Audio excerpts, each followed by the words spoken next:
നമസ്കാരം കൂട്ടുകാരെ, പുതിയൊരു വീഡിയോയിലേക്ക് ഏവർക്കും സ്വാഗതം. ഇന്ന് നമുക്കൊരു ചക്കക്കറി ആയാലോ.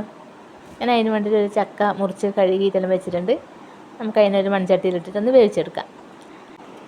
ഒന്ന് ചൂടായി കിട്ടാനേ കുറച്ചും പണിയുണ്ടാവുമല്ലോ. പിന്നെ ചൂടായി കഴിഞ്ഞാൽ നല്ല രീതിയിൽ വെന്ത് കിട്ടും മൺചട്ടിയിലാകുമ്പോൾ. അപ്പോൾ നമുക്ക് ഇതിന് ആവശ്യത്തിന് ഉപ്പിട്ട് കൊടുത്തു. കുറച്ച് മഞ്ഞൾപ്പൊടി ചേർത്ത് കൊടുക്കാം.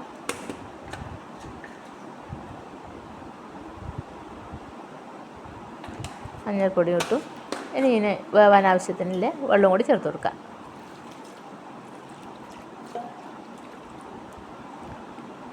ഇനി നമുക്കിതിനൊന്ന് അടച്ച് വെച്ച് വേവിക്കാം. ഇത് വെന്ത് വരുമ്പോഴേക്കും നമുക്കിതിന് ചേരുവകളെല്ലാം ഉണ്ടാക്കണം.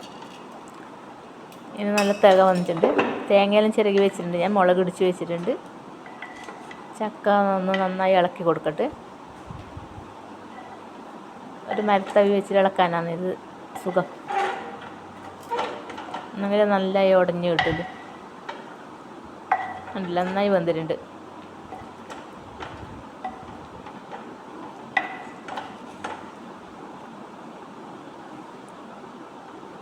ഇനിയിപ്പോൾ നമുക്ക് ഇതിലേക്ക് കുറച്ച് തേങ്ങ ചിരകി വെച്ചിട്ടുണ്ടായിന്, അത് ചേർത്ത് കൊടുക്കാം. ഒരു 3 അല്ലി വെളുത്തുള്ളിയും കൂടി ഞാൻ ഇതിൽ ചതച്ച് വെച്ചിട്ടുണ്ട് ഉണ്ടല്ലേ, അതും കൂടി നമുക്ക് ഇതിലേക്ക് ചേർത്ത് കൊടുക്കാം.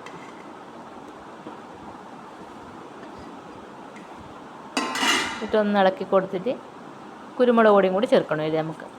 എനിക്ക് ചക്കക്കറിക്ക് കുരുമുളക് പൊടി എന്തായാലും ചേർക്കണം, അതാണ് എനിക്ക് ഇതിൻ്റെ ഒരു ടേസ്റ്റ്. അപ്പോൾ അതുകൊണ്ട് ഞാനൊരു 1.5 സ്പൂൺ കുരുമുളക് പൊടിയും കൂടി ചേർത്തിട്ടുണ്ട്. എനിക്ക് കുരുമുളക് പൊടി ഇട്ടാലേ ആ ചക്കക്ക് അതിൻ്റെതായൊരു ടേസ്റ്റ് കിട്ടുള്ളൂ. ഇനിയിപ്പോൾ ഈ തേങ്ങയും കുരുമുളക് പൊടിയും എല്ലാം ചക്കയിലേക്ക് ചേരും വിധത്തിൽ ഒന്ന് നന്നായി ഇളക്കി കൊടുക്കാം നമുക്കിതാ. ഉണ്ടല്ലേ, ഇളക്കുമ്പോൾ തന്നെ നല്ല വെന്ത് നല്ല പരുവത്തിലായിട്ടുണ്ട്. വെളുത്തുള്ളിയെല്ലാം ഇട്ട ഒരു സ്മെല്ലുണ്ടല്ലോ, എന്താ വേണമെന്ന് പറയാം.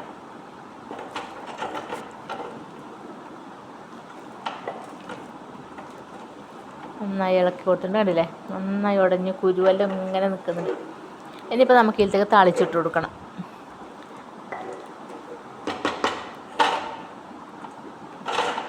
താളിച്ചിടാൻ വേണ്ടിയിട്ട് ഒരു ചീനച്ചട്ടി അടുപ്പത്ത് വെച്ചു. അതിലേക്ക് നമ്മൾ എണ്ണ ഒഴിച്ചു കൊടുത്തു. ഇനി ഞാൻ ഇതിലേക്ക് ഇടുന്ന ഉഴുന്ന് പരിപ്പാണ്. 1 സ്പൂൺ ഉഴുന്ന് പരിപ്പിട്ട് കൊടുത്തു. അത് കുറച്ച് മൂത്ത് വരുമ്പോൾ അതിലേക്ക് നമുക്ക് കടുക് ഇട്ട് കൊടുത്തു. ഉഴുന്ന് പരിപ്പും കടുകെല്ലാം നന്നായി മൂത്ത് പൊട്ടി വരുന്ന സമയത്ത് നമുക്ക് അതിലേക്ക് കറിവേപ്പില ഇട്ട് കൊടുക്കാം.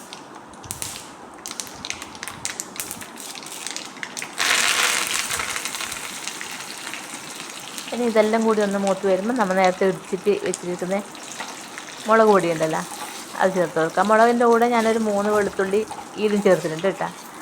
ഈ മുളകിൻ്റെ ഒപ്പം ചേർക്കുന്നത് അതിന് നല്ലൊരു വറുത്തിടുമ്പോൾ നല്ലൊരു മണമാണ് ഇത്. അപ്പോൾ നമുക്കിതും കൂടി ഇട്ടിട്ട് നന്നായി മൂപ്പിച്ചെടുക്കാം. നന്നായി മൂത്ത് വന്നിട്ടുണ്ട്. ഇനിയിപ്പോൾ നമുക്കിന്ന് ചക്കക്കറിയിലേക്ക് ചേർത്ത് കൊടുക്കാം.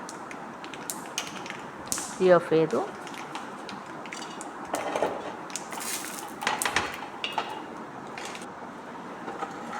കണ്ടില്ലേ, ചേർത്ത് ഇളക്കി കഴിഞ്ഞ് നല്ല സെറ്റായി വന്നിട്ടുണ്ട്. കണ്ടില്ലേ, നല്ല മണം വരുന്നുണ്ട്. അങ്ങനെ നമ്മുടെ ചക്കക്കറി റെഡിയായി. ചക്കക്കറിയും കട്ടൻ ചായയും ഏട്ടൻ കഴിച്ചു തുടങ്ങി. എൻ്റെ ഓഹരിയുടെ കിടക്കുന്നുണ്ട്. അപ്പോൾ എല്ലാവർക്കും ഇഷ്ടമായി എങ്കിലൊന്ന് ലൈക്ക് ചെയ്യുക, സബ്സ്ക്രൈബ് ചെയ്യുക.